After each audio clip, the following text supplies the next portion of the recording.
한이가 사라졌습니다. 누구도 예상 못한 사건, 그날 대체 무슨 일이 벌어진 걸까요? 한이가 사라졌습니다. 세리도 범수도 아무도 예상하지 못했던 순간이었습니다. 그날 평소와 다름없이 범수는 한이를 베이비시터에게 맡기고 출근합니다. 언제나처럼 오후 4시에 데리러 갈 예정이었죠. 하지만 이상하게도 그날따라 마음이 편치 않았습니다. 오늘은 그냥 일찍 데리러 갈까? 범수는 별다른 이유 없이 예정보다 1시간 일찍 오후 3시에 시터 집 앞으로 향합니다. 그리고 그곳에서 예상치 못한 장면을 마주하죠. 현관문을 열고 들어간 순간 시터는 당황한 얼굴로 범수를 바라봅니다. 그리고는 말을 더듬으며 이렇게 말하죠. 아니, 엄마가 잠깐 한이를 데려갔어요. 뭐라고요? 범수는 귀를 의심합니다. 아까 한 20분 전쯤이요. 갑자기 오셔서 하니 좀 안아보겠다고 하시더니 잠깐 산책 나간다고 금방 온다고. 그때까지 시터는 그 일이 문제가 될 줄 몰랐습니다. 사실 그녀는 나영은과 이미 연락을 주고받고 있었거든요.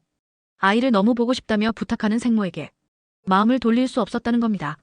하지만 문제는 그 순간에도 나영은의 연락이 닿지 않았다는 것. 범수는 급히 전화를 겁니다. 1번, 2번, 3번. 하지만 전화는 꺼져 있었습니다. 그 소식을 들은 세리 역시 혼란에 빠집니다. 한이를 데려갔다고요? 엄마랑 시터가 알고 있었던 거예요? 모두가 초조한 가운데 의외의 단서가 튀어나옵니다. 미순. 며칠 전 편의점 납품을 마치고 시터 집 근처를 지나던 미순은 한 장면을 우연히 목격합니다. 나영은이 조심스럽게 시터 집 안으로 들어가는 모습. 한이를 아는 채 거실에서 오래 머물러 있는 듯한 그림자. 당시엔 대수롭지 않게 넘겼던 장면이었지만 그게 단서가 되었습니다. 맞다, 며칠 전 봤어요. 한이를 안고 있던 나영은 씨를요.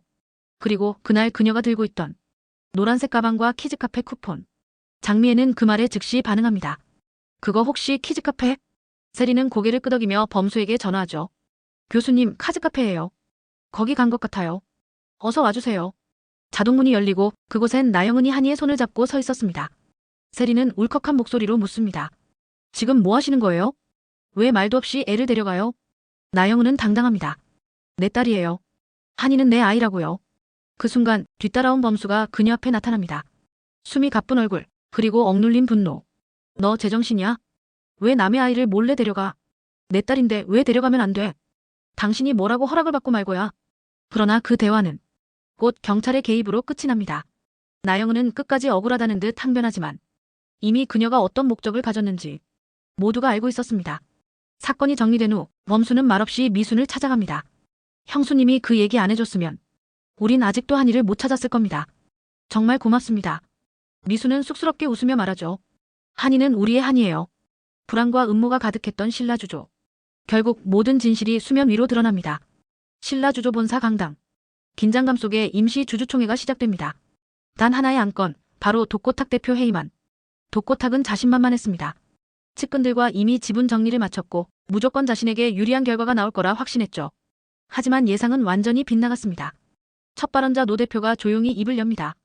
신라주조는 더 이상 한 사람의 욕망을 위해 존재할 수 없습니다. 그리고 이어진 폭로들. 회사 돈으로 자녀 명품 쇼핑, 가짜 세금 계산서와 페이퍼 컴퍼니를 통한 자금 세탁, 복지기금 유용까지 그간 쌓아온 신뢰가 무너져 내리는 순간이었습니다. 공동 창업자인 김 이사도 고개를 들고 말합니다. 더는 침묵할 수 없습니다. 지금 이 자리에서 독고탁 대표는 내려와야 합니다. 그 말이 끝나고 곧바로 표결이 시작됩니다. 그리고 발표된 찬반 결과. 찬성 42%, 반대 41%.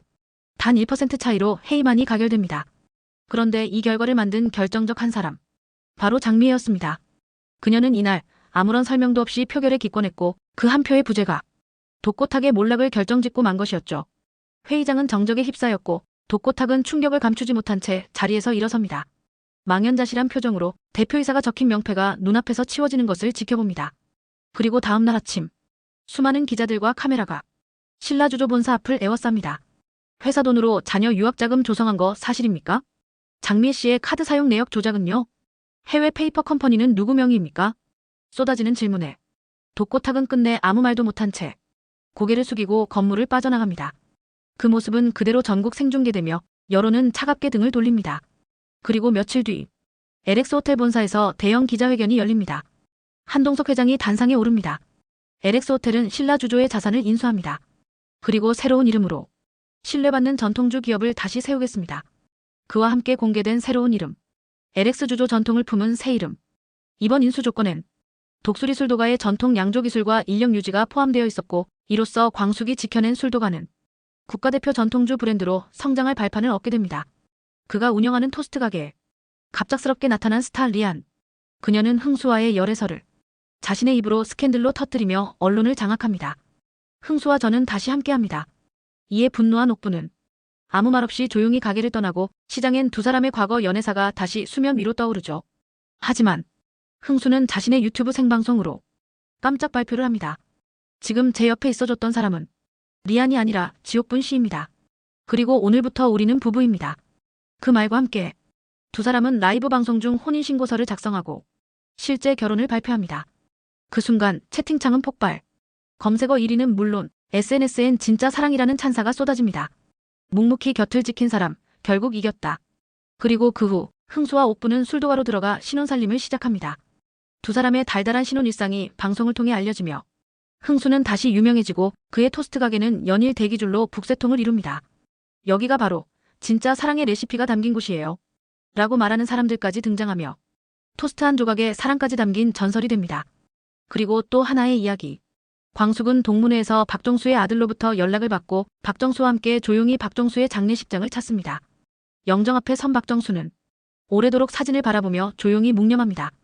표정 하나 흐트러지지 않은 채 50년 전 첫사랑의 마지막을 담담히 보내주는 그녀. 하지만 옆에 선 광숙은 그 모습을 지켜보며 참았던 눈물을 터뜨리고 맙니다. 흐느낌을 애써 억누르려 하지만 결국 울음이 목을 타고 흐릅니다. 그 순간 정수는 조용히 고개를 돌려 젖은 눈을 가진 광숙을 바라봅니다. 그리고 짧지만 단단한 한마디를 건넵니다. 이제야 놓아줄 수 있을 것 같아.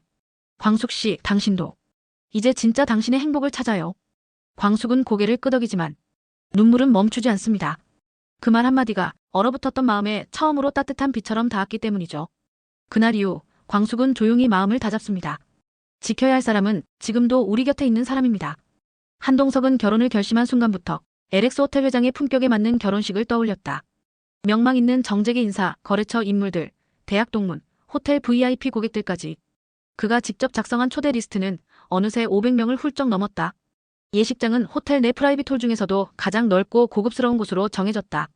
식전 리셉션 현악 사중주, 셰프 특선 코스 메뉴, 그리고 유명 스타일리스트가 준비한 턱시도와 드레스까지.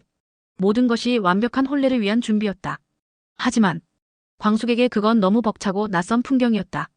아니, 누가 결혼을 축제처럼 해요. 그냥 가족들끼리 조용히 밥 한 끼 하면 되는 거지. 광숙은 조용히 그러나 단호하게 말했다. 소박하고 따뜻한 자리를 꿈꿨다고. 명품 드레스도 플래시 세례도. 그녀가 원하는 결혼은 그런 게 아니었다. 그 말을 들은 동석은 한참을 말없이 앉아 있었다. 그리고 잠시 후 조용히 광숙의 손을 잡았다. 광숙 씨, 나 사람들 앞에 당신을 보여주고 싶은 겁니다. 광숙이 눈을 동그랗게 떴다. 동석은 이어서 덧붙였다. 내가 살아온 인생에서 가장 후회 없는 선택이 바로 당신입니다. 그리고 그걸 내 사람들 앞에서 내가 직접 증명하고 싶은 거예요. 그는 자존심을 내려놓고 고개를 숙였다. 당신을 사랑하고 존경하고 함께하겠다는 걸 그냥 속삭이고 지나가고 싶지 않아요. 진심으로 세상에 알리고 싶은 겁니다. 광숙은 말없이 동석을 바라봤다. 그의 눈엔 허영도 체면도 아닌 그저 진심이 담겨 있었다. 잠시 후 광숙이 작게 웃으며 말했다. 그럼 약속해요. 내가 불편한 건 하나도 없도록. 동석은 바로 고개를 끄덕였다. 그 약속, 내 생애 가장 중요한 약속입니다. 그날 밤 두 사람은 조용히 예식장 도면 위에 나란히 앉아 하객 명단부터 식순 하나하나를 다시 함께 정리해 내려갔다. 두 사람만의 온도로 진심이 담긴 결혼식이 시작되고 있었다.